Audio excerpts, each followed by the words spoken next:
The silver medical alert bracelet hit the polished mahogany desk with a heavy, hollow clink. The air conditioning hummed a low, freezing note against the back of my neck. The sharp, chemical scent of lemon furniture polish suddenly made my stomach turn over. I reached out. The metal felt like ice under my fingertips. My thumb traced a deep, half-moon scratch near the safety clasp. I knew that scratch. I made it myself with a tiny screwdriver when the latch got stuck. It belonged on the wrist of my mother-in-law.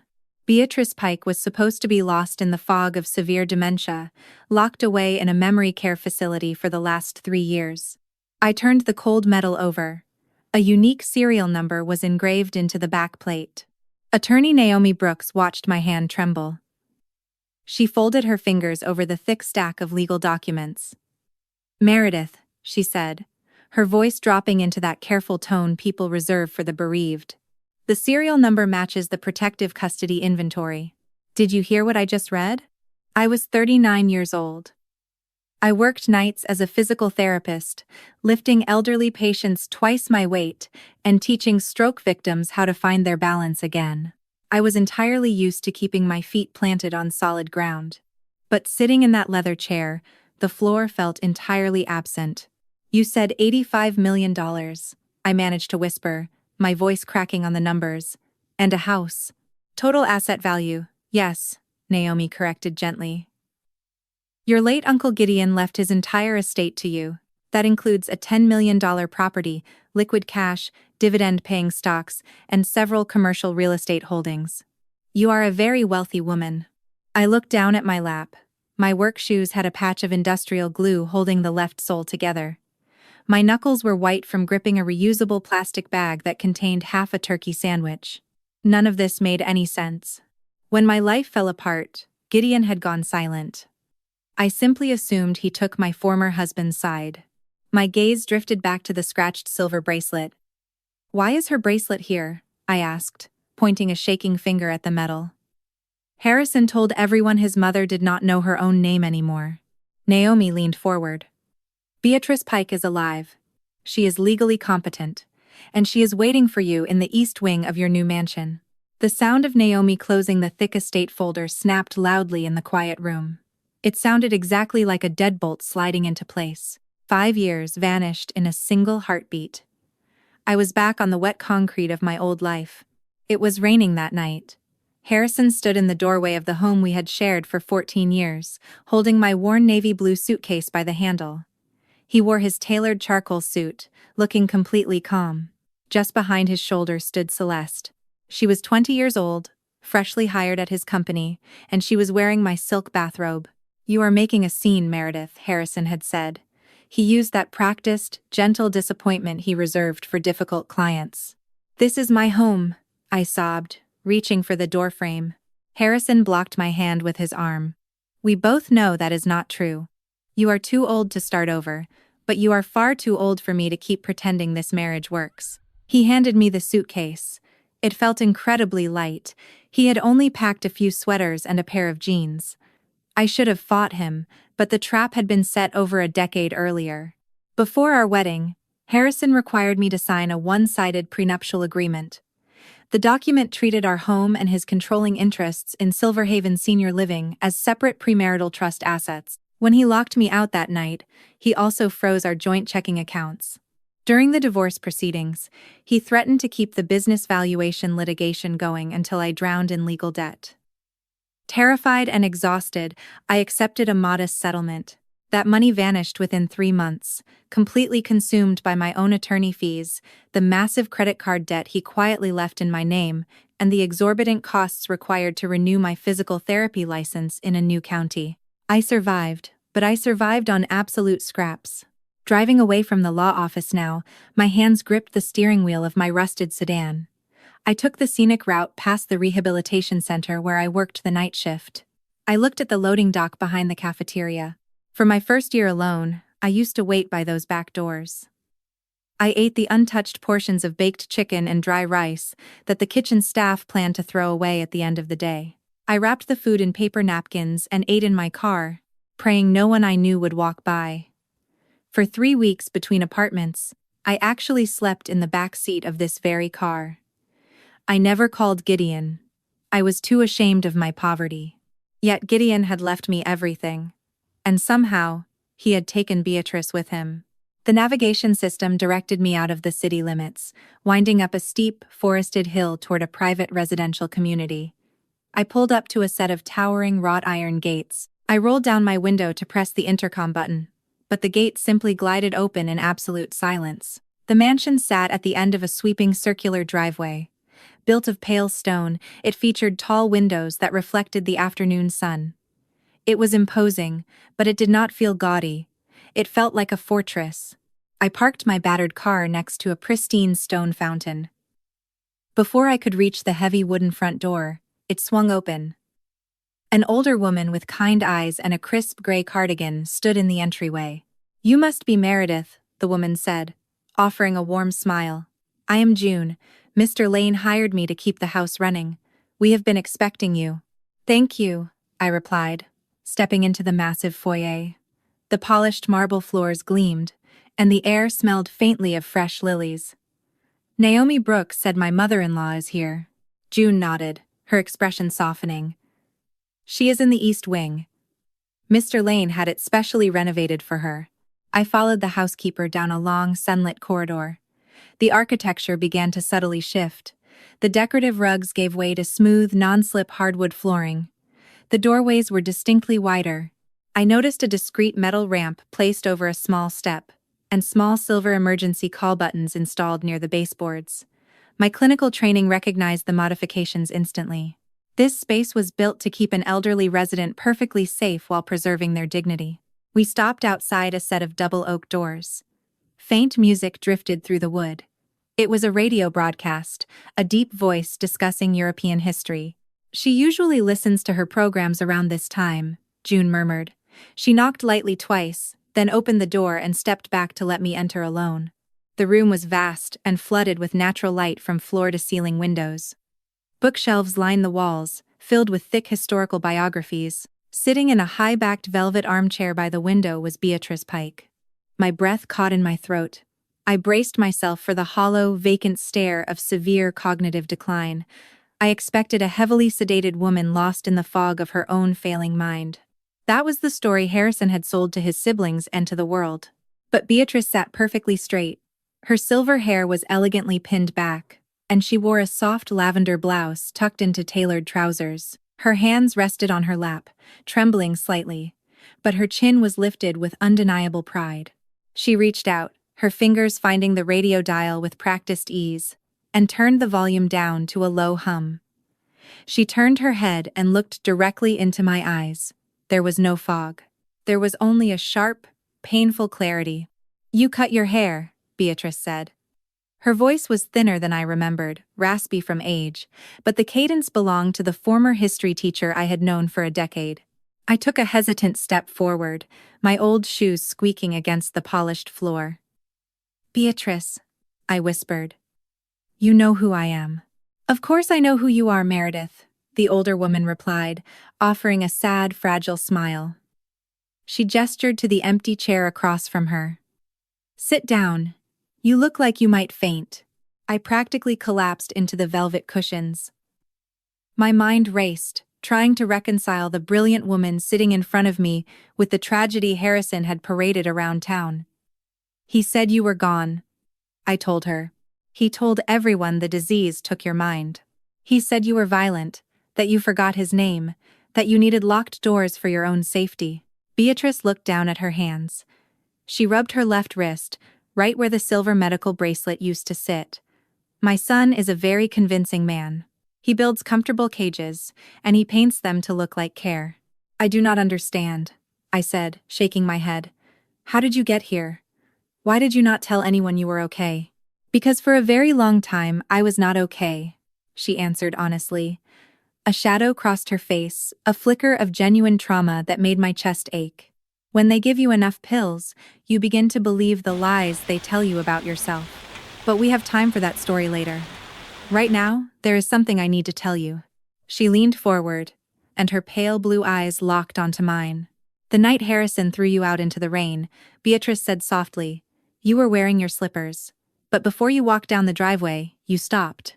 You took my green gardening shoes, The heavy ones, and you tucked them under the porch stairs so I would not trip over them in the morning.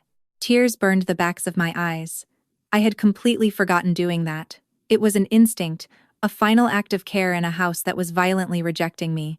Nobody else saw you do that, Beatrice continued, her voice thick with emotion. Celeste was upstairs. Harrison was turning off the porch light. But I was looking through the kitchen blinds. I saw you. She reached out, her trembling hand resting on top of mine. Her skin felt warm and papery thin. I am so sorry I did not open the door, Meredith. I was a coward. I looked at the woman who had been my only family for 14 years. The anger I had carried for 5 years wavered, replaced by a deep, terrifying confusion. If she was this lucid, if she remembered exactly what happened, then her disappearance into the memory care facility was not a medical tragedy. It was a calculated removal. You do not have to apologize, I told her, my voice tightening. Harrison controlled everything. Beatrice squeezed my hand, then slowly pulled hers back. She glanced at the antique grandfather clock ticking in the corner of the room. The warmth in her eyes faded, replaced by a cold, calculating fear. Gideon passed away 3 weeks ago, Beatrice stated, smoothing the fabric of her trousers. Naomi filed the necessary probate documents this morning, which means the public record has been updated. Okay, I said slowly, not following her logic. Harrison employs a team of lawyers to monitor real estate and estate filings in this county, the older woman explained, her tone flattening out into pure facts. He knows Gideon is dead. He knows the trust has transferred. And by tonight, he will figure out that the east wing of this estate is occupied. A chill ran down my spine. The air in the room suddenly felt incredibly thin. He will come here, Beatrice warned, gripping the armrests of her chair. Her knuckles turned white. And Meredith, you must listen to me carefully. When my son arrives at those gates, he will not come for the $85 million first. She looked toward the window, out at the long driveway. He will come for me. Before I could ask what she meant, my cell phone buzzed in my pocket. Naomi had sent me a text message containing a secure link to the estate security system. I opened the link, and a live black and white video feed filled my screen. The camera pointed at the heavy iron gates I had just driven through. Rain was beginning to fall, slicking the asphalt. A sleek, black luxury vehicle rolled slowly past the wrought iron barrier. It did not stop. It simply crept along the perimeter, the tinted windows facing the estate, before turning around at the end of the road to make a second pass. I did not need to see the license plate to know who was driving. The morning sun cut harsh angles across the marble kitchen island. I sat across from my former mother-in-law, watching her carefully butter a piece of toast. Beatrice moved with a quiet, deliberate grace, but her hands trembled just enough to make the silver knife rattle against the porcelain plate. The house looks exactly the way Gideon described it to me, Beatrice said. She took a small bite of the bread. He told me he wanted the east wing to face the morning sun. He said it back in late November, right after I moved into the facility. She stopped chewing. A deep frown settled over her features. No, she murmured, her voice dropping. That is not right. It was raining heavily when I arrived. It must have been January. My clinical training flared to life instantly. Working the night shift at the rehabilitation center meant I spent hours charting cognitive decline. I watched her pupils, checking for dilation, and noted the sudden, terrifying blankness in her pale blue eyes. For 3 agonizing seconds, a cold knot of genuine fear formed in my stomach. What if Harrison had told a partial truth? What if the dementia was real, and Gideon had simply removed a deeply sick woman from professional care to spite his enemy? Beatrice looked up from her plate, catching my panicked expression. She did not get angry, and she did not become defensive. She simply set the knife down and straightened her spine. When a facility physician triples your sedative dosage because the administrator demands it, you lose your grasp on the calendar, she explained, her tone entirely rational. You forget whether it is Tuesday or Thursday. You forget the exact month you walked through the locked doors. But losing a date on a calendar does not mean I surrendered my fundamental understanding of who I am. My memory is bruised from the medication, Meredith. It is not broken. Do not look at me the way he did. Shame flooded my chest, hot and uncomfortable. I looked down at my coffee mug. "I am sorry," I told her quietly. "I spent 14 years doubting my own sanity because of him. I should know better." The heavy oak doors to the kitchen swung open before Beatrice could reply. Naomi Brooks walked in carrying a sleek leather briefcase, looking perfectly rested in a sharp navy suit. The estate attorney set her bag on the counter and pulled out a thick stack of manila folders. "We need to review the legal framework before Harrison makes his next move," Naomi announced, taking the stool next to me. "Did Uncle Gideon have legal authority to take her out of Silver Haven?" I asked, still worried about the police arriving and accusing us of medical abduction. "Gideon did not abduct anyone," the lawyer replied, pushing her glasses up the bridge of her nose. "2 years ago, your uncle began working with a statewide elder rights advocacy organization. Through their routine facility reviews, he discovered Beatrice. Gideon immediately hired 2 independent, board-certified neurologists. They visited the care center, conducted exhaustive cognitive evaluations, and concluded Beatrice possessed full legal capacity." Naomi tapped a document bearing a red seal. "Here is the crucial fact, Meredith. Harrison never possessed a court-appointed guardianship." I stared at the attorney, completely stunned. "But he told his brother and sister he had total legal control. He told everyone." "He lied," Beatrice said flatly. "He relied on a disputed financial power of attorney and his professional reputation as the chief executive of the company," Naomi clarified. "Because Beatrice was housed in his facility, and because he controlled the visitor logs, no one ever challenged his authority. Once the independent doctors cleared her, Beatrice signed her own voluntary discharge paperwork and walked out the front doors. It was completely lawful." The lawyer slid an architectural blueprint across the marble. "You inherited the estate," Naomi continued, looking directly at me. "You own the walls, the land, and the assets. But Beatrice holds a protected lifetime residency clause for the East Wing. You cannot legally evict her, and Harrison cannot legally remove her without petitioning a superior court judge. Gideon designed this arrangement so neither of you would hold absolute power over the other." I looked at the blueprints, and an immense wave of relief washed over me. Gideon had not just given me money, he had given me a boundary. Beatrice reached across the table and touched the edge of the paper. "Is the little grocery store on 5th Street still open?" she asked unexpectedly. "The one with the green awning?" The question caught me completely off guard. "It closed 2 years ago," I answered. "Why?" "I used to send the postal worker there to buy stamps," Beatrice murmured, her gaze drifting toward the window. "And money orders." My breath caught in my throat. I reached into my worn leather purse and pulled out my wallet. From behind my driver license, I extracted a faded, expired grocery voucher. The thermal paper was worn thin at the creases, but I had kept it for 5 years as a reminder of the days I almost gave up. I set the fragile paper on the marble counter. "Was this you?" Beatrice looked at the purple ink stamped across the top. Her chin quivered, just once, before she forced her expression to smooth out. "I sent 18 of those vouchers. A sympathetic nurse helped me mail them before Harrison moved her to another floor. I only received 11, I whispered. Those 11 envelopes had literally kept me alive when I was sleeping in my car. I had always assumed Gideon sent them out of quiet guilt.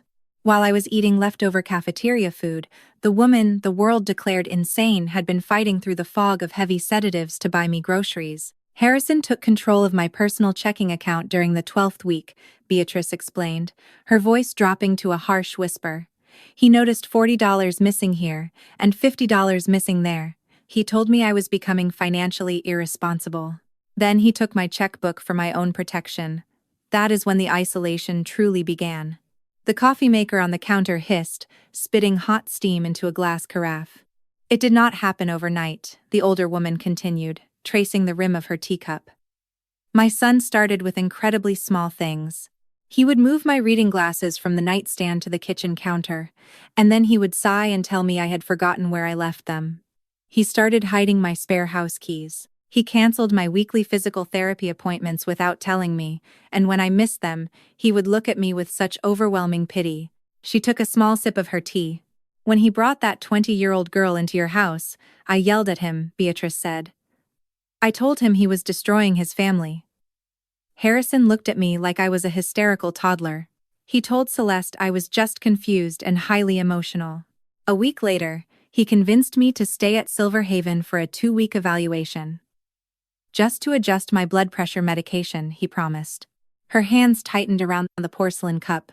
Those 2 weeks became 3.5 years. The cold stone of anger settled permanently into my chest. I looked at the brave woman sitting across from me. "I will help you," I told her, keeping my voice remarkably steady. "But we need to understand each other right now. I spent my entire marriage making myself small so Harrison could feel big. I will not disappear into another caregiving role. I will not manage your schedule, and I will not speak for you." Beatrice offered a small, genuine smile. "I do not want a nurse, Meredith. I want an ally. Every medical decision regarding my health will be handled exclusively by Naomi and my independent doctors. You have spent 5 years fighting just to breathe. You deserve to live your own life." Before I could thank her, a sharp ringing shattered the quiet kitchen. Naomi pulled her cell phone from her blazer pocket. She checked the screen, and her professional mask instantly turned rigid. "It is Harrison's legal counsel. Put it on speaker," Beatrice commanded. Naomi tapped the screen and placed the device in the center of the island. Naomi Brooks speaking. "Naomi, this is David Mercer," a deep voice crackled through the small speaker. "I have my client on the line with me." "Meredith." Harrison's voice filled the room. I stopped breathing. My heart slammed against my ribs so hard it physically hurt. It had been 5 years since I heard him speak my name, yet his tone remained perfectly modulated. He sounded gentle, reasonable, and thick with that manufactured disappointment I used to dread. "I know you are there, Meredith," the voice on the phone continued. "And I know you are still angry about the divorce. But exploiting a severely ill elderly woman to secure a dead man's fortune is a new low, even for you." "Harrison," Naomi interrupted smoothly, refusing to let him control the narrative. "Your mother is a legal resident of this property, and she has been declared fully competent by 2 independent medical professionals." "My mother has episodes," Harrison countered. He ignored the lawyer completely, directing his words entirely at me. His voice dropped to a soft, intimate register. "She gets confused, sweetheart. You do not know how to handle her condition. I know you think you are helping, but you are putting her in extreme danger." I looked at Beatrice. The color had completely drained from her face. Her hands gripped the edge of the table, trembling violently, but she gave me a sharp nod. She was not going to break. "I am formally requesting an immediate welfare check," Harrison announced, shifting from intimate concern to cold authority. "I expect full access to the East Wing within the hour. If you refuse, I will involve the authorities." "You may send whoever you like," Naomi replied, her tone perfectly even, "but you will not cross the property line without a warrant." The attorney ended the call. The silence left behind felt incredibly heavy, thick with impending conflict. "He is not going to wait for a warrant," Beatrice whispered, staring blindly at the dark phone screen. She was absolutely right. Less than 20 minutes later, the internal chime of the estate security system echoed loudly through the long hallway. Naomi walked quickly over to the wall-mounted control panel and tapped the screen to bring up the front gate cameras. I followed her, my worn shoes slipping slightly on the polished marble. I stood behind the attorney's shoulder and stared at the high-definition color feed. The morning sky was gray and overcast. Standing just outside the heavy wrought iron gates was Harrison Pike. He wore a tailored charcoal overcoat, his hair perfectly styled despite the damp wind. He was holding a large bouquet of white lilies, looking every inch the devoted, heartbroken son desperate to save his mother. Standing right next to him, resting a hand casually on his utility belt, was a uniformed city police officer. Harrison stepped forward and pressed the silver intercom button on the stone pillar. His voice piped through the wall speaker in the hallway, clear and chillingly calm. "I am here to rescue my mother."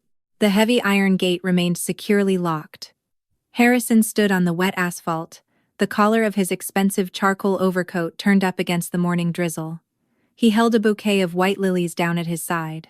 Beside him stood a uniformed city police officer.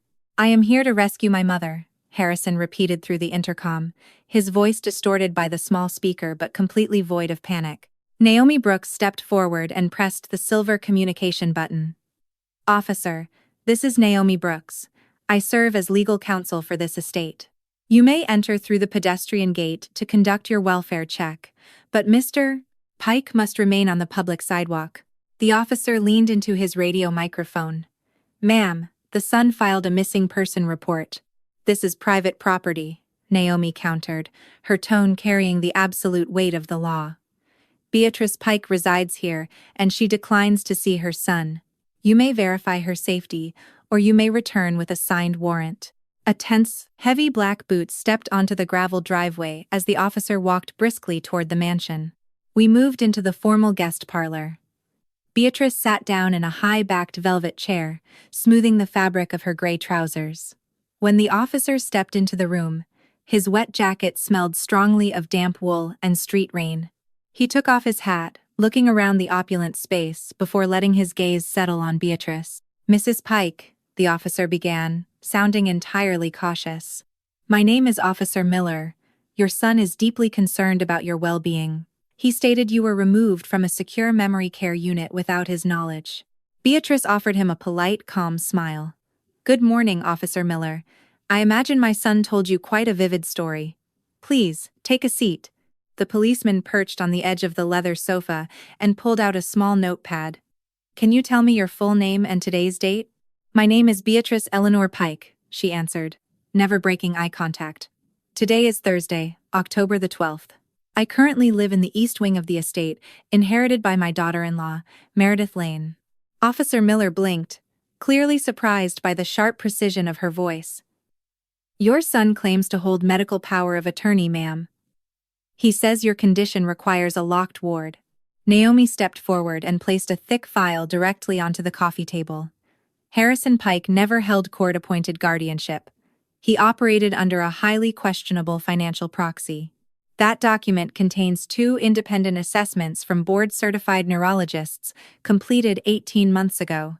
They confirm Mrs. Pike is fully competent to make her own legal and medical decisions. She signed her own discharge papers from Silver Haven and walked out voluntarily. The officer picked up the file. He flipped through the dense pages, pausing at the gold medical board seals. The rain battered against the tall windows, filling the quiet room as he read the concluding paragraphs. A visible shift occurred in his posture. The protective suspicion melted away, replaced by the weary exhaustion of a man who had walked into a massive family dispute. Everything appears completely in order, Officer Miller said, closing the folder and standing up. I apologize for the intrusion, Mrs. Pike. You are clearly in no danger here. Thank you for doing your job, officer, Beatrice replied graciously. We watched through the security monitor as the policeman marched down the driveway and passed through the iron gate. He spoke to Harrison for less than a minute, shaking his head and pointing back toward his patrol car. Harrison maintained his perfect posture, nodding understandingly. But the moment the officer drove away, the facility director turned his attention entirely toward the camera. The mask of the grieving son vanished. His dark eyes locked onto the lens, cold and unblinking. You think you are so incredibly clever, Harrison said, his voice drifting through the open intercom line. The volume was low, meant only for us. You always needed someone richer to save you, Meredith. First it was me, and now it is a dead old man. A sharp spike of adrenaline hit my bloodstream, but I forced my hands to remain perfectly still at my sides. He wanted me to grab the microphone. He wanted a screaming match to prove I was exactly the chaotic burden he had always claimed I was. I stayed absolutely quiet. I am not going to sue you for the house, Harrison continued, changing his tactics when I refused to take the bait. I do not care about Gideon's money, just let me speak to my mother privately for 10 minutes. That is all I am asking. You owe me that much after everything I provided for you during our marriage. Beatrice reached past me and pressed the communication button herself. Go home, Harrison, she commanded, her voice dropping to a harsh whisper. Mom, please, he pleaded, shifting instantly back into a wounded register. She is manipulating you. You do not remember things clearly. You need my help. I do not need the kind of help that comes in a locked room, Beatrice stated flatly, and pulled her finger away from the button. Harrison stood in the rain for another 30 seconds. He knew the door was not going to open. He leaned extremely close to the camera, his breath fogging the small glass lens. Rebecca and Owen will hear about this, the man whispered, delivering the threat with brutal precision. They know how sick you are, Mom. And they know Meredith is an opportunistic failure. When your other children pull up to these gates, they are not going to leave without you." He turned around, walked to his sleek vehicle, and drove away into the gray morning. The hallway fell dead silent. Beatrice stared at the empty video feed, and a sudden tremor shook her entire body. The commanding presence she had maintained for the police officer evaporated, leaving behind a terrified mother who had just been threatened with her own family. "They will not listen to me," Beatrice gasped, her hands flying up to cover her mouth. "Harrison has been telling them I am violent and confused for 3.5 years. Rebecca trusts him completely. She will think you have taken me hostage." Before I could offer a word of comfort, a sharp ringing shattered the quiet air.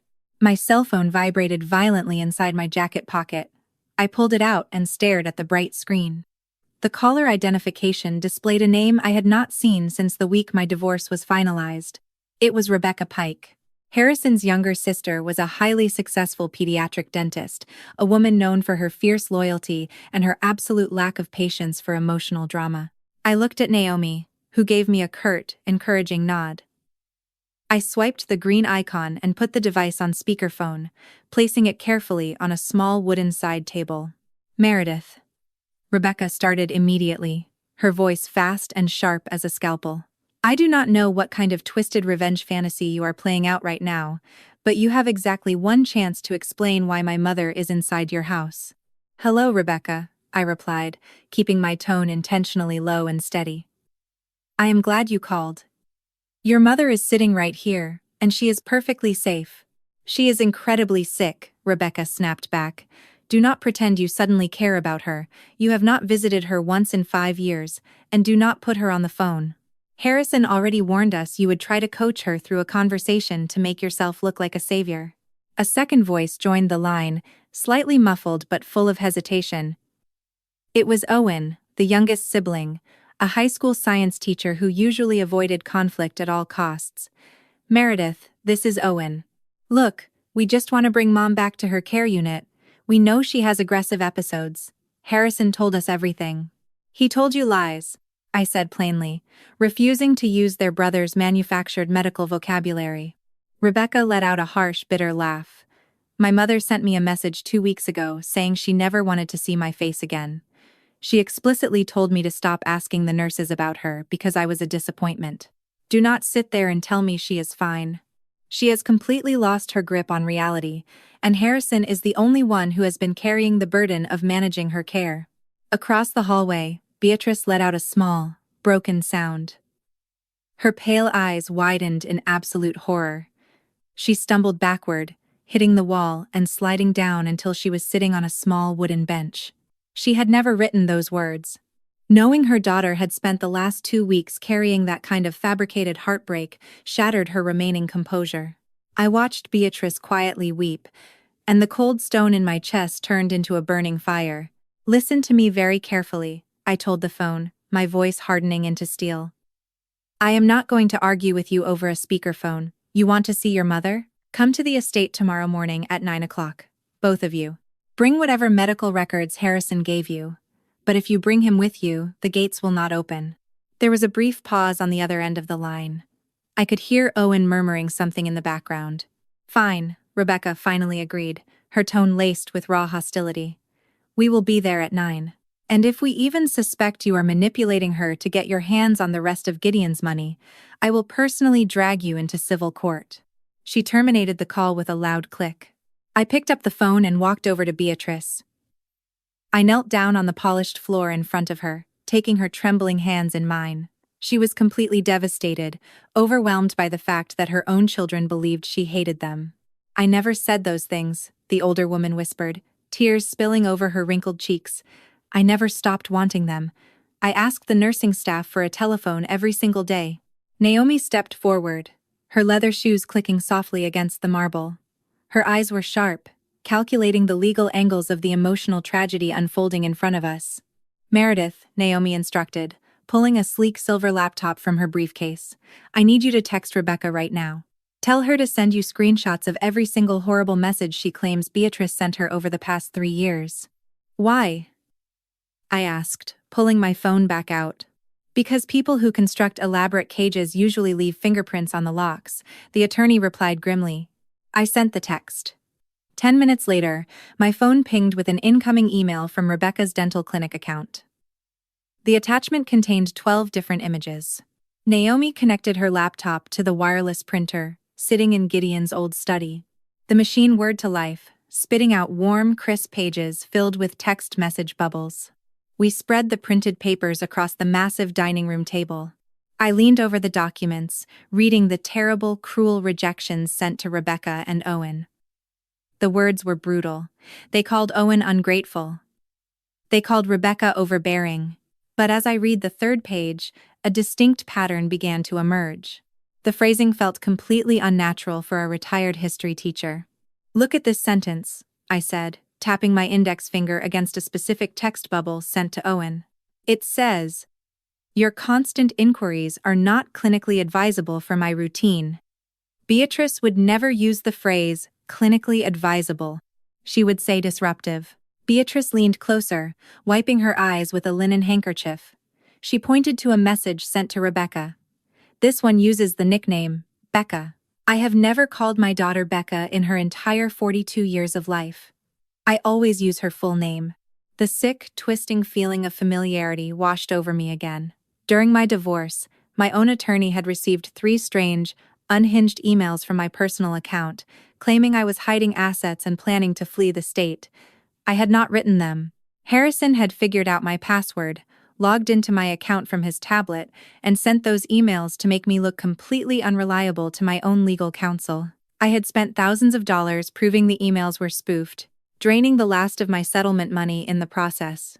Harrison is repeating the exact same pattern, I said aloud, the pieces snapping together with terrifying clarity. He used my email to isolate me from my lawyer. He used your phone account to isolate you from your children. Naomi pulled a pair of reading glasses from her pocket and slid them onto her face. She focused on the small timestamps printed above the text bubbles. Beatrice, the attorney asked, her voice dropping into a serious, investigative register. Do you remember your medication schedule at Silver Haven? The facility dispensed my heavy dose of anxiolytics every afternoon right after the lunch trays were cleared. Beatrice answered instantly, her memory for the daily routine perfectly intact. By 2 o'clock, I was almost entirely unconscious. I slept until dinner every single day. Naomi pulled a silver pen from her jacket and circled 4 different timestamps on the printed pages. These 4 messages, the cruelest ones in the batch, were all sent between 2:15 and 2:45 in the afternoon. You were physically incapable of typing a coherent sentence at that hour. We need digital proof, I insisted, looking at the attorney. Harrison will just claim she fought off the medication, or that she typed them during a moment of sudden clarity. He always has an answer for everything. Naomi did not argue. She opened her laptop, scanned the high-resolution images, and drafted a secure email. I am sending these screenshots to a digital forensics expert I keep on retainer for corporate fraud cases. He can run a preliminary trace on the routing metadata embedded in the carrier network. We sat at the long dining table for the next 3 hours. The afternoon sun vanished behind the thick rain clouds, plunging the estate into a deep, stormy gray. June, the quiet housekeeper, brought in a tray of hot tea and sandwiches, but none of us touched the food. We were waiting for the invisible numbers to tell us the truth. Shortly after 6 o'clock in the evening, Naomi's laptop chimed with an incoming notification. The attorney opened the message. She read the screen in complete silence, her jaw tightening with every line she processed. She slowly turned the laptop around so Beatrice and I could see the digital report. The spreadsheet was filled with complex alphanumeric codes, but the summary at the bottom was written in plain, undeniable English. My forensics contact pulled the synchronization data from the cellular provider, Naomi explained, pointing to a highlighted row. The messages were technically sent using Beatrice's cloud account credentials, but they did not originate from her physical mobile device. Where did they come from? I asked, though my gut already knew the horrible answer. The routing protocol traced the transmission IP address directly to the commercial internet network registered to Silver Haven Senior Living, the attorney stated. Specifically, the data packet bounced off a private desktop computer located in the executive administrative suite. And it happened exactly when Beatrice was documented as heavily sedated. The room grew incredibly cold. The reality of the situation hung heavily in the air between us. Harrison had not just supervised his mother's care. He had sat at his massive mahogany desk, sipping expensive coffee, and methodically typed out messages designed to break his siblings' hearts. He made Rebecca and Owen believe their mother despised them, effectively weaponizing their own grief to keep them away from the locked doors of the memory care unit. Beatrice placed her hands flat on the table. She looked at the metadata report, and the last lingering traces of her fear were instantly replaced by a towering, magnificent rage. "He stole my voice," the older woman whispered, her tone vibrating with a newfound strength. "He used my name to hurt my children." Before we could discuss our next move, the bright screen of my cell phone lit up again. It was another text message from Rebecca. I picked up the device and read the short, aggressive sentence glowing against the dark background. "We are coming tomorrow morning," the message read. "If this is a trick, I will take Mom out myself." The printed visitor log from Silver Haven Senior Living lay perfectly flat on the mahogany table. It felt stiff under my fingertips, smelling faintly of old toner and sterile office air. We had left the documents out all night. A single line of black ink halfway down the second page documented a refusal of entry. Harrison had signed his own name on the administrative override line, authorizing the security desk to turn away his own sister. I was 39 years old, and my entire life had been shaped by a man who treated truth as a highly flexible commodity. Now, I was standing inside a $10 million mansion, waiting for the people he had manipulated to walk through the front doors. The grandfather clock in the hallway chimed 9:15 in the morning. June had brewed a fresh pot of dark roast coffee, and the rich, bitter scent filled the grand foyer. I stood near the front window, watching the heavy wrought iron gates. My stomach churned with a familiar, sour anxiety. 5 years ago, the combined disapproval of the Pike family had completely crushed me. Now, I was the one holding the keys to the castle. A silver luxury sedan turned off the main road and idled in front of the security camera. Naomi Brooks stepped up beside me, holding her leather briefcase. The attorney pressed the release button on the intercom console, and the massive gates swung open without a single sound. The sedan crawled up the long, circular driveway, its tires crunching softly against the wet gravel. "Let them set the tone," Naomi instructed quietly. Her voice carried the calm precision of a woman who spent her life inside courtrooms. "Harrison filled their heads with terrifying scenarios, so they are walking into this house expecting an ambush. Do not give them one." I nodded, wiping my damp palms against the fabric of my dark trousers. The heavy oak front door swung open. Rebecca Pike marched into the foyer like a general inspecting a poorly managed battlefield. She wore a sharp gray trench coat, clutching a thick leather notebook tightly against her chest. Owen followed closely behind her. The high school science teacher looked utterly exhausted, holding a faded plastic grocery bag that presumably contained old family photographs. He kept his eyes fixed on the marble floor, avoiding my gaze entirely. "Where is she?" Rebecca demanded, completely ignoring common courtesy. Her voice echoed harshly off the high ceiling. "I am not playing games today, Meredith. Take us to our mother." I did not raise my voice, nor did I offer a polite greeting. I simply gestured down the wide corridor leading toward the east wing. "She is waiting for you in the private parlor," I replied. "The room is at the end of the hall. I will not be present while you speak with her." That simple boundary caught the pediatric dentist completely off guard. Her defensive posture faltered for a fraction of a second. She had clearly prepared for a massive confrontation, fully expecting me to act as a manipulative gatekeeper. Owen let out a slow, shaking breath, and the two siblings walked past me without another word. I waited until they turned the corner before following at a quiet distance. The architecture of the mansion allowed sound to travel perfectly down the corridor. I stopped outside the open parlor doors, leaning my shoulder against the cool plaster wall, and listened to the reunion Harrison had spent 3 years trying to prevent. Inside the room, the atmosphere was incredibly tense. Beatrice sat in her high-backed velvet chair, wearing a dark blue blouse and her signature pearl earrings. She looked dignified and entirely present, but Rebecca did not offer a hug, and she did not shed a tear. Instead, the daughter flipped open her leather notebook, treating the moment like a hostile medical deposition. "Mom, what was the address of the house where we grew up?" Rebecca asked, her tone flat and clinical. Beatrice did not hesitate. 422 Elm Street, she answered softly. What was the name of the golden retriever we had when Owen was born? Rebecca asked next. Barnaby, the older woman replied. He chewed the legs off the kitchen chairs. Rebecca scribbled something on her legal pad. The scratching sound of the pen felt unnecessarily cruel. And what month did Harrison move you into the memory care unit? Rebecca questioned. Silence crashed into the room. It was not a hesitant pause. It was a suffocating, heavy void. I closed my eyes, pressing the back of my head against the hallway wall. During her time at Silver Haven, the facility doctors had heavily escalated Beatrice's sedatives. The chemical fog wiped out exact dates, blurring entire seasons together. Harrison knew this, and he had undoubtedly warned his sister that any hesitation was absolute proof of severe dementia. It was raining, Beatrice finally murmured. The tremor in her voice broke my heart. Late winter. Or perhaps early spring. They had changed my dosage that week.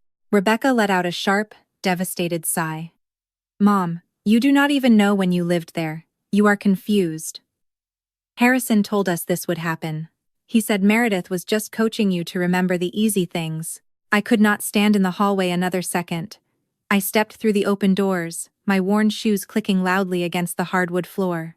Chemical restraints create permanent memory gaps, I announced, walking directly toward the coffee table. I did not yell, but my voice carried the absolute authority of a physical therapist who handled complex rehabilitation cases every single night.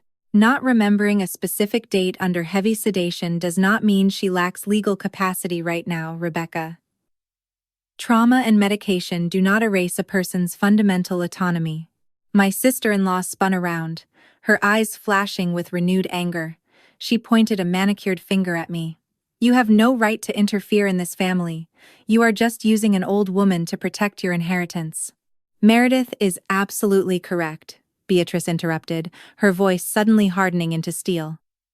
The retired history teacher sat up straighter, gripping the carved wooden armrests of her chair. She refused to shrink under her daughter's judgment any longer. And I have a question for you, Rebecca.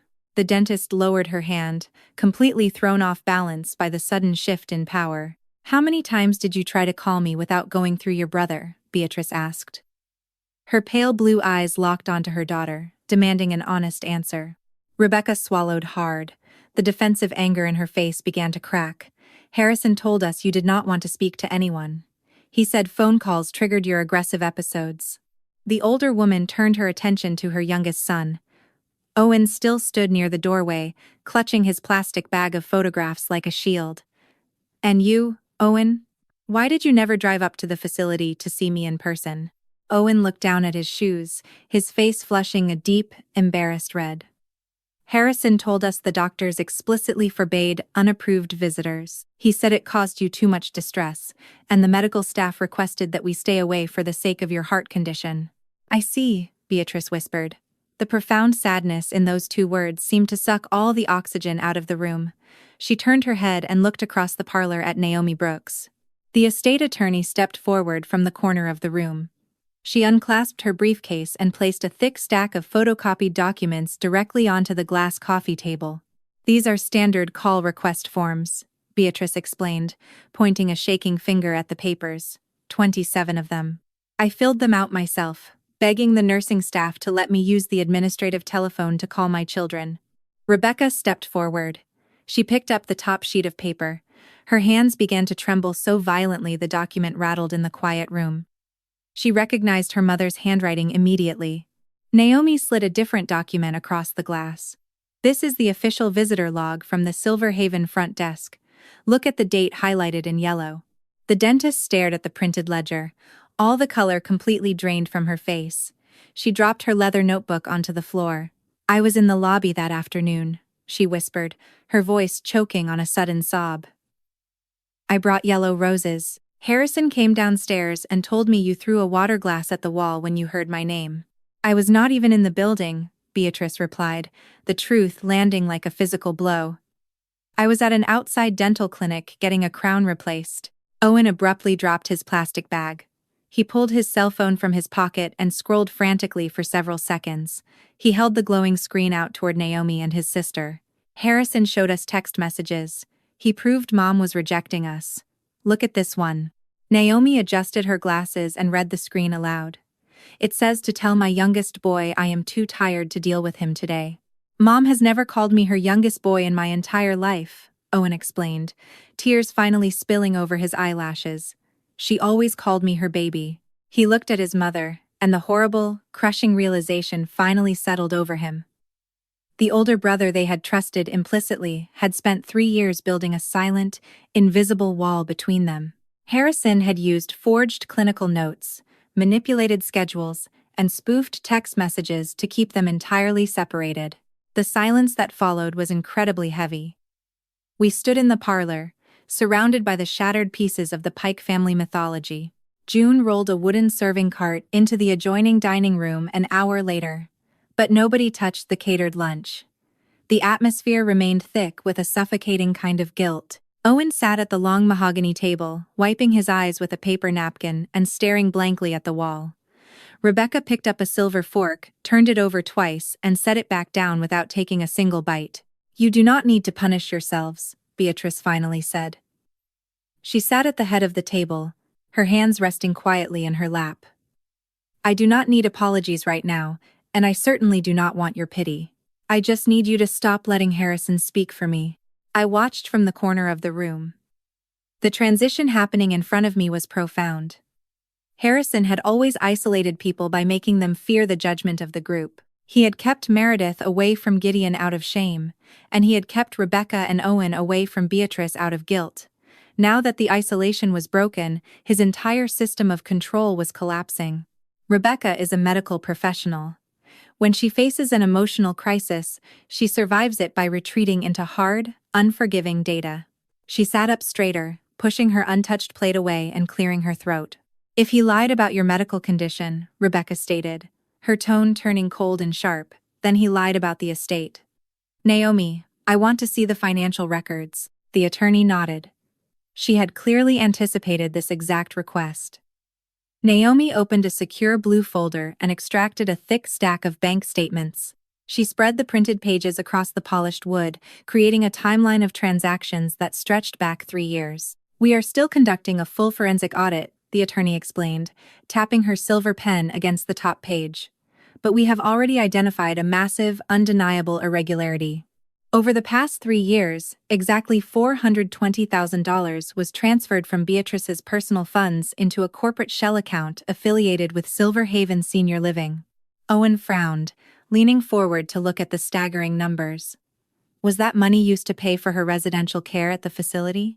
"The internal memos claim they were enhanced care management fees," I pointed out, walking over to the table and tracing the chronological dates with my index finger. "But look closely at the last 12 transactions. Those automated charges occurred over the past 18 months. Your mother has been living in this house, completely free of charge, for a year and a half." Harrison continued draining her checking accounts long after she legally left his building. The room went completely still.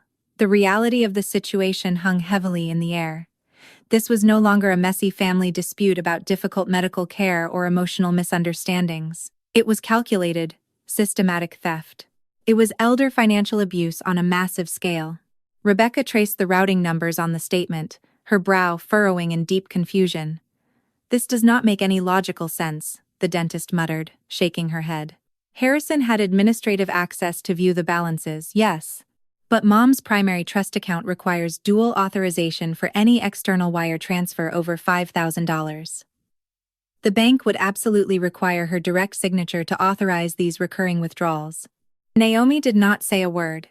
She simply reached into the blue folder one last time. The attorney placed a single sheet of paper in the exact center of the table. It was a high-quality photocopy of a highly detailed legal document. The heading at the top identified it as a durable power of attorney. The dense legal paragraphs granted Harrison Pike absolute financial control over all of his mother's assets, properties, and medical directives. Beatrice leaned over the mahogany table. She stared at the black ink at the bottom of the page for a very long time. The grandfather clock in the hallway ticked out 4 slow, agonizing seconds. The afternoon sunlight filtered through the large windows, illuminating the jagged, looping letters of her own name resting on the signature line. My mother-in-law slowly lifted her head, She looked directly at her daughter, her pale eyes wide with absolute horror. "I never signed that," Beatrice whispered. The diner sat on the edge of the industrial district, surrounded by rusted scrap metal yards and abandoned warehouses. Rain slicked the pavement outside, reflecting the dull orange glow of flickering sodium streetlights. Inside, the air smelled of stale fryer grease and industrial-strength floor cleaner. Elena Ruiz sat in the back booth, her coat still zipped tight against the draft coming from the cracked window. She did not greet me when I slid into the vinyl seat. Her dark eyes darted toward the entrance, monitoring every car that crunched across the gravel lot. I watched her hands. They were raw, red, and calloused from years of lifting patients who had no one else to hold them. When she finally spoke, her voice sounded like dry leaves skittering over pavement. "You should not have called me," Elena whispered, refusing to look at my face. "Harrison Pike is an incredibly vengeful man. He destroyed my career because I dared to point out that a resident was being overmedicated. What makes you think you are strong enough to withstand that kind of pressure?" I did not offer her a polite lie. I did not pretend this was safe. I simply set my hands on the table, palms up. "I have $85 million in potential trust assets and a lawyer who makes a sport out of exposing corporate fraud. He cannot touch me with his usual tactics, but I cannot bring him down without the truth." Elena stared at me for a long time, searching for a sign that I was not just another entitled woman looking for an easy settlement. She reached into a large, weather-beaten leather tote bag and pulled out a thick manila folder. The paper felt heavy, carrying the distinct, sharp odor of sterilized hospital rooms. "These are the original medication logs from the East Wing," she said, pushing the file toward me. "I kept these copies the day before they transferred me to the graveyard shift." I opened the folder. My physical therapy background kicked in instantly, my eyes scanning the medical shorthand for dosage frequencies and patient responses. I knew exactly what a patient looked like when they were recovering from a standard stroke. I also knew what they looked like when they were being systematically drugged into a vegetative state. "These dosages are impossibly high," I muttered, tracing the columns with my index finger. Beatrice was receiving triple, the maximum recommended allowance for severe anxiety. "Look at the signature line on the physician orders," Elena prompted, pointing to a series of looping, hurried initials. "Every single adjustment to the sedative schedule was authorized by Dr. Malcolm Voss. But Harrison was the facility administrator," I countered, turning the page. "He is not a doctor. He cannot legally write these prescriptions." The nurse opened a secondary envelope, dumping out a stack of printed emails and handwritten sticky notes. "Harrison did not hold the pen," she explained, her voice hardening with residual fury. "He held the contracts. He spent 3 years sending these emails to Dr. Voss, explicitly demanding that Beatrice remain manageable during evaluation hours. He scheduled the cognitive testing for the exact windows when he knew the sedative levels would be at their absolute peak in her system. He threatened to terminate the doctor's entire consulting contract if those dosages were lowered." I felt a cold shiver crawl down my spine. The systematic cruelty was breathtaking. Harrison had used his power as a corporate executive to force a medical professional into committing chemical abuse, all to build a legal mountain of evidence that his mother was losing her mind. I turned the page, searching for the incident reports that should have been filed every time she fell or became incoherent. "Where are the incident reports for the afternoon she was non-responsive?" I asked, flipping through the binder. Elena reached into her bag one last time, pulling out a single, wrinkled sheet of blue carbon paper. "This was my original report from 3 years ago," she whispered. "I documented that Beatrice complained about her son entering her room and taking her personal belongings, including her wallet and her medical alert bracelet. I filed this with the front desk." I read the handwritten note. The detail was incredibly precise. "When I checked the digital system the following week, the record had been changed," Elena added. "Harrison used his administrative override password to delete my notes. He altered the official record to classify her claims of theft as resident paranoia and visual hallucinations." The level of administrative control he exerted was staggering. He had the power to literally rewrite reality inside that building. I tucked the folder securely into my own bag, feeling the physical weight of the evidence pressing against my side. "I will make sure this reaches the court," I promised. Elena stood up, pulling her coat tight. "Do not just take it to the court," she warned. "Harrison has friends in the state health department." You need a preservation order from a judge who cannot be bought. A soft digital chime sounded from the center of the diner booth. I pulled my phone from my pocket and unlocked the screen. A new notification had appeared. A secure message from a private courier service. I clicked the link, and a high-resolution video file began to play. The footage came from the overhead security camera in the memory care hallway. It was 3 years old, grainy and silent, but the identity of the person walking down the corridor was unmistakable. Harrison Pike strolled into the frame, pausing to check his watch before unlocking his mother's private room. 3 minutes later, he stepped out, his hands now occupied by a small wooden jewelry box and the familiar silver medical alert bracelet. The next day, he sat in a conference room with Dr. Voss, calmly discussing his mother's rapid, unexplained cognitive decline. I watched the video twice, my chest tightening with a profound sense of clarity. The physical proof of his deception was right there on the screen. He had created the very symptoms he later presented to the medical board. I stepped out of the diner into the pouring rain, the cold water stinging my face. My cell phone vibrated again. It was not Naomi. It was a formal complaint sent directly to the director of my rehabilitation clinic, written on the official letterhead of Silver Haven Senior Living. The document claimed I was using my position as a therapist to exploit a vulnerable dementia patient for financial gain.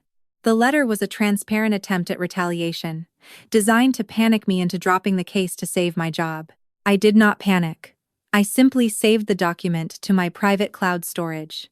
Harrison was terrified, and he was running out of tactical options. The final text came through just as I reached my car. An unknown number had sent a screenshot of a conversation between Harrison and Celeste.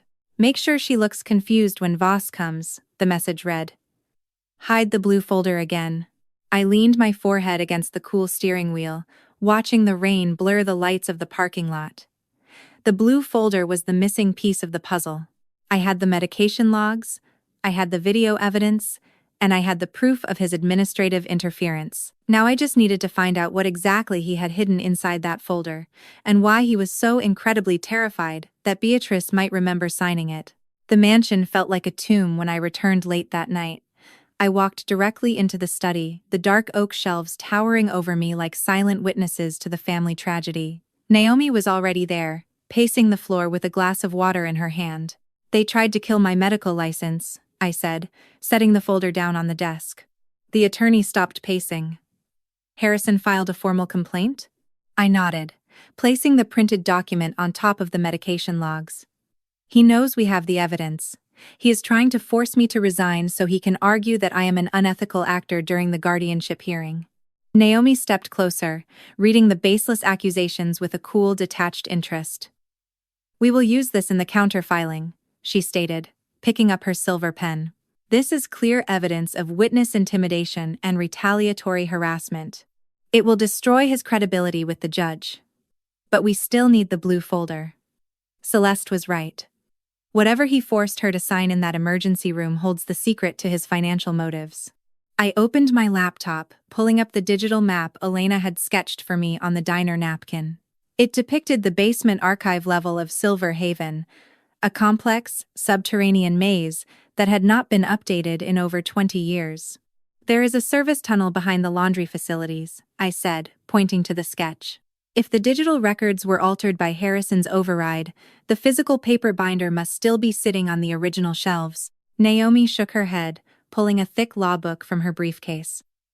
"If you go into that basement, you are breaking into a private facility. He will have you arrested, and the judge will grant him emergency custody of his mother before we even get to the courthouse." I looked at the blue folder evidence, then toward the east wing where Beatrice was sleeping. "We do not have to break in," I said, my pulse beginning to hammer against my ribs. "We have the internal audit records now. We can force the State Regulatory Commission to perform an unannounced, mandatory inspection of the basement archives." Naomi smiled, a slow, predatory expression. "I like the way you think, Meredith. I will file the request for a regulatory site visit before the sun comes up tomorrow morning." I retreated to my bedroom, but sleep remained entirely impossible.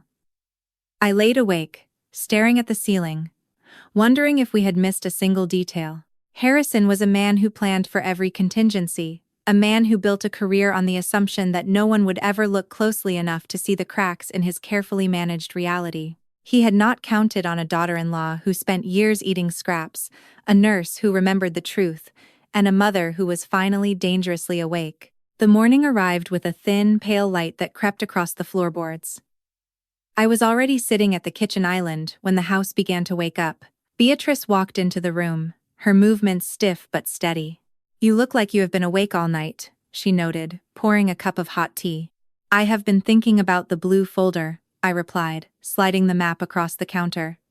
"We are getting the state investigators to seize the basement archives today. If the original signature is in there, we can prove the forgery." Beatrice stopped, her tea halfway to her lips. She stared at the map, and her expression shifted from calm resolve to something much more complicated. "I do not think the folder is in the basement," she whispered, her voice dropping to a low, troubled tone. "What do you mean?" I asked. "Harrison was always paranoid about the physical documents," she explained, pulling out a chair and sitting down. "He kept a personal safe in his private office, the one with the heavy keypad lock. He told me that was where he kept the family legacy. I think he took the folder home with him the day after I left the facility. He never wanted the facility staff to know the details of the financial transactions he was conducting." I felt the blood drain from my face. That changes everything. If the folder is in his house, we cannot reach it without a warrant. And he will shred it the moment he suspects the police are closing in. Naomi walked into the room, overhearing the final part of our conversation. She did not look distressed. She looked like she had just solved a complex crossword puzzle. "He would not keep the folder in his office if he was truly worried about a raid," the attorney said, pulling out her chair. "He would keep it inside his marital home, thinking it was protected by the sanctity of his private residence. But there is a massive gap in his logic. He is currently focused entirely on protecting his corporate reputation. He thinks the investigation is centered on the facility medical records. He does not know we have already secured the proof of his administrative overrides." She opened her laptop and typed a few keys. "We don't need a warrant to get him to bring the evidence to us," Naomi added with a dark, confident smirk. "We just need to give him a reason to think he can still win." I stared at the attorney, a sudden, cold clarity washing over me. "You want to bait him?" "I want to offer him a deal," Naomi corrected, her eyes fixed on the screen. "He is frantic, terrified, and convinced he can still manage this disaster if he only had the original documents to prove his mother was confused. If we signal that we are prepared to settle, he will do anything to regain control of the narrative." The house felt like a powder keg, the silence heavy and expectant. I stood in the center of the kitchen, watching the digital clock on the oven display change from 5 to 6. Each passing minute felt like a direct assault on my remaining composure. I had spent 5 years hiding in the shadows of his life, terrified of his reach and his influence. Now I was standing in the middle of his carefully constructed trap, holding the shears that would eventually cut the wires. "If this plan fails," I said, looking at Beatrice, "he will use every single dollar he has left to make sure we are destroyed." The older woman reached out, her pale hand steady and warm against my skin. "He has already destroyed everything he could possibly touch, Meredith," she replied, her voice filled with a quiet, terrifying certainty. "The only thing he has left to lose is his own story. And that is exactly what we are going to take from him today." I walked out to the grand foyer, the tall windows reflecting the cold, overcast sky outside. My phone vibrated against my leg. It was a new text message from Celeste. "He is coming back to the estate," the young woman wrote. "He is panicked. He thinks he can force you to drop the complaints if he shows you the primary power of attorney. He has the blue folder in his car right now." I felt the adrenaline surge through my limbs, a familiar, sharpened focus that made the world slow down. Naomi was right. He was coming to us, bringing the very evidence we needed to lock him away for the rest of his natural life. I walked back to the kitchen, where Naomi was already drafting the terms of a fake negotiation. The attorney looked up, her expression calm and methodical. "Tell him you are willing to speak," Naomi directed, her voice carrying the absolute weight of a tactical command. "Tell him you want to see the original documents before you discuss any settlement terms." I looked at the kitchen clock again. It was almost 7 o'clock. I picked up the burner phone. My fingers didn't tremble. I typed out the words that would finalize the destruction of my former husband. "I am listening," I wrote, and pressed the send button. The silence that followed the transmission was deafening. I looked at the front gate monitor. A few minutes later, the dark SUV turned off the main road, its headlights cutting a path through the gathering dusk. He was coming. He was walking directly into the trap he had spent 3 years building for his own mother. I leaned against the marble counter, letting the feeling of safety finally settle into my bones. For the first time in 5 years, the locked door did not mean I had been abandoned. It meant I was finally the one in control. When you hear the story of Meredith and Beatrice, you might recognize a very quiet, incredibly dangerous kind of theft happening in your own world. It does not always begin with a sudden act of physical violence or a loud argument in the middle of the night. Sometimes, someone steals your life one tiny piece at a time. They might start by moving your keys, isolating you from your children, controlling your bank accounts, and calmly telling everyone around you that you are simply too tired or too confused to understand what is happening. You might find yourself spending years surviving on whatever emotional or financial scraps someone else decides to leave behind for you. You slowly convince yourself that if you are just useful enough, if you remain quiet enough, or if you care for them perfectly, they will finally grant you the safety and respect you so deeply deserve. But the hardest lesson is that true care is never the same thing as ownership. Genuine love does not require you to surrender your voice, your financial independence, or your grip on reality just to keep a fragile peace inside your family. There is a massive, life-altering difference between a locked door used as a weapon and a locked gate used as a protective boundary. You do not need a fortune to enforce your boundaries. You only need the courage to stop protecting the people who consistently hurt you. You hold the right to demand total accountability, to keep your own records, and to build a life where you do not have to wait for others to finish before you grant yourself permission to live freely. Have you ever found yourself shrinking your own needs and hiding your voice just to keep someone else comfortable, only to realize they were intentionally using your silence to control your life? How did you finally find the strength to set your firm boundary and lock your own gate against that abuse? Share your personal story in the comments below, because your survival might be the exact proof another woman needs to finally walk away and reclaim her own table.